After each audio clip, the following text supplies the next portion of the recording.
right, we're joined now by Caesar Madiba, who is the CEO of aviation company Execujet Aviation Nigeria. Thank you so much for joining us. Thank you. Yeah, you're very welcome.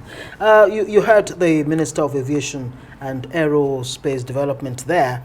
You reel out some of the vision for the aviation industry, but let's go to the beginning. I would like to get your reaction to some of the points he made, especially the MRO facility that seems to be totally non-existent in West Africa sub-region. Stepping up business is a theme of this summit today. Right. Talk to us about some of the points raised as to how to step up aviation in Africa and what some of those challenges are, Forex, infrastructure deficit, and what have you. That's right. And first of all, good evening, and thank you very much for the opportunity. Right. Thank you. On behalf of Execujet, on behalf of some of the key players in the industry, this is a rare and very good opportunity. Thank you for granting us that platform. So indeed, transportation in Africa has been a challenge.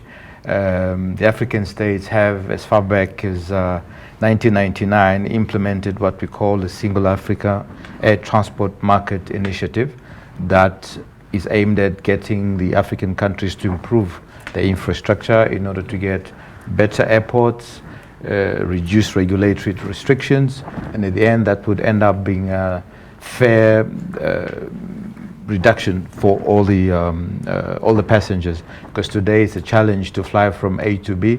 To give an example, if I fly from in the United States for 6 hours, it's relatively easy, whereas if I fly the same distance in Africa between 10 countries, I can't even connect.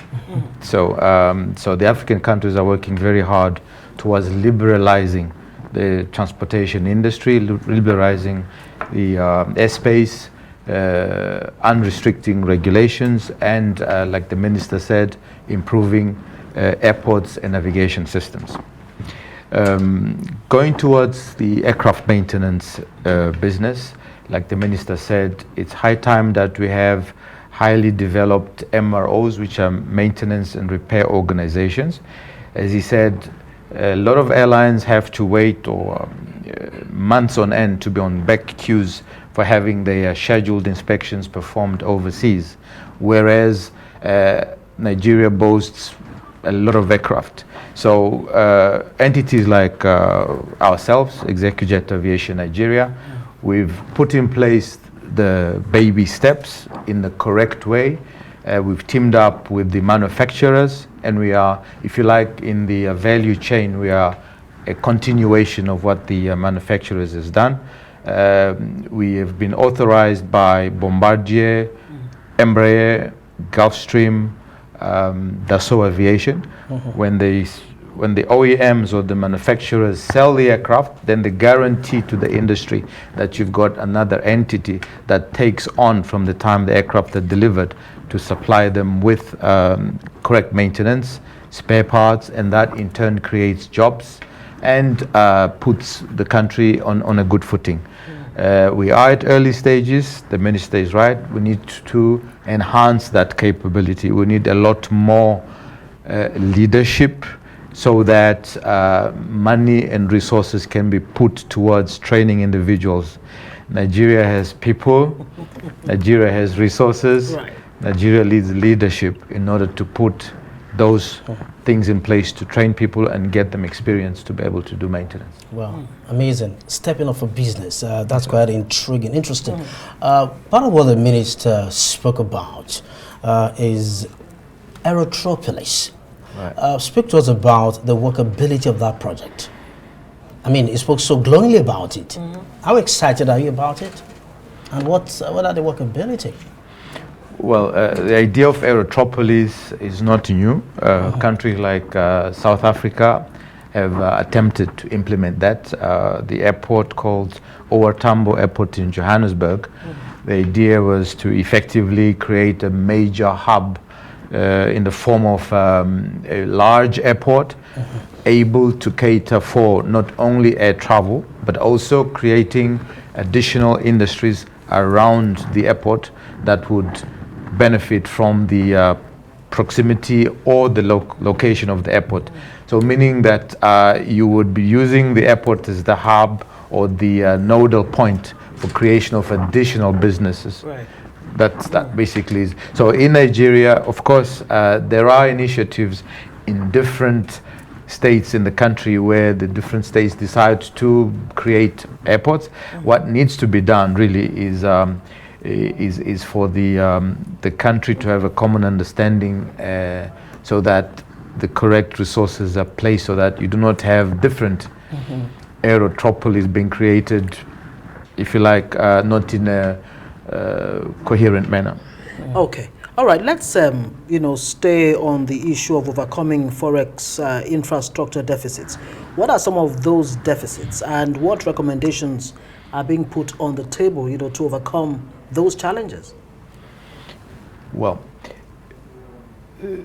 aviation business is dollar-based largely, so the fuel is expensive. As you know, the importation of fuel is in dollars. The aircraft spare parts are purchased in US dollars.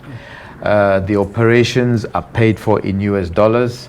The overflight and landing permits as you fly across the continent is paid in US dollars. So although Naira is the denomination of the country, unfortunately all the foreign airlines flying into into Nigeria do require to be paid back in the foreign currency. So it's vital, it's key. We've seen a couple of them withdrawing from flying into Nigeria because those foreign reserves are not being released to them. So the challenge for them is that also it's a challenge for the aircraft maintenance business. When we supply services to airlines or private jet operators, we require that we are paid in US dollars because it's the key currency that drives our business. So there is no way that we can be able to sustain the aircraft MRO business nor the airline industry without the dollar being used as the denomination of exchange. But with this summit, is there a possibility of looking at the bigger picture, long-term solutions? I mean, the airline industry, I heard Ali Mazrui, the late Ali Mazrui, great documentarian, who once said that if Africa refused for a month to, sell uranium, aluminum, and what have you, that the whole aviation industry will collapse, which means that Africa has a lot as far as the aviation industry is concerned, what it can actually tap into. Is that even a possibility? Looking at, like Brazil building Embraer and what have you, is it a possibility in Africa in a way that it can solve that problem, at least to a very large extent? So yes, Brazil has built Embraer aircraft. Is it technically feasible in Africa? I believe we've got the intelligence. We have a lot of smart people in Africa. However, no one today decides to embark on a new project to build aircraft from scratch. One needs to be smart about what you do. So the key thing to do for African countries would be to tie up or go into agreements with the likes of Boeing, Embraer, or even Chinese companies in order to create a supply of components or parts of the aircraft. So if we are rich in titanium, for example, then we can agree to manufacture titanium-based parts to supply the aircraft manufacturers, as opposed to deciding to embark upon a aircraft design and development project from scratch. It's not infeasible, but however, it has to be workable. We need to be smart as opposed to just decide to reinvent the wheel. And talking about being smart, stepping up for business in a smart way, how do we ensure that we do not let history repeat itself in attracting and keeping investors? Because attracting investors in the aviation sector is non-negotiable. And then 2005 to 2008, Virgin Nigeria, how do we ensure that that does not happen again? I think that's more a regulatory Yeah, I understand that. What I'm saying is, what are your recommendations such that you know we are able to attract and keep investors? Okay, thank you. One of the commentators during the news clip mentioned the Cape Town Convention being, if you like, the convention that elaborated on the requirements for world airlines to stick to those commitments to be able to, when aircraft are imported or leased into the country, that there is commitment to return them at the time of the completion of the leases. Recommendations from the industry would be to the lawmakers or to the regulators that they become very proactive from the time the lease agreements are signed, visibility of the lease agreements to the regulator so that they are aware of when those leases began, and then at the time when they conclude or terminate or cut through during the process, that they're in the picture about it. Otherwise, we will not have aircraft being imported into the country, and we lose out as an industry. Very quickly, any plan for African Airlines to come up with something like the Star Alliance, you know, and stuff like that in a way that you can shore up profit? Yeah, thanks for the question. We've seen something, not an alliance, but we've seen something similar to that. Back in the days, we used to have what was called Air Afrique. And this was a conglomerate of countries that put together resources and decided to fly a single airline on behalf of numerous countries. So that was resource sharing, right? So that the individual countries do not come up with national airlines, because that's another debate. For me, yes, airlines can cooperate. There's scope for cooperation. I think that companies like Ethiopian Airlines have seen that countries are not cooperating. Instead, they've pushed ahead and become very aggressive in entering the markets in the form of either taking over other airlines or creating other operators to use their own.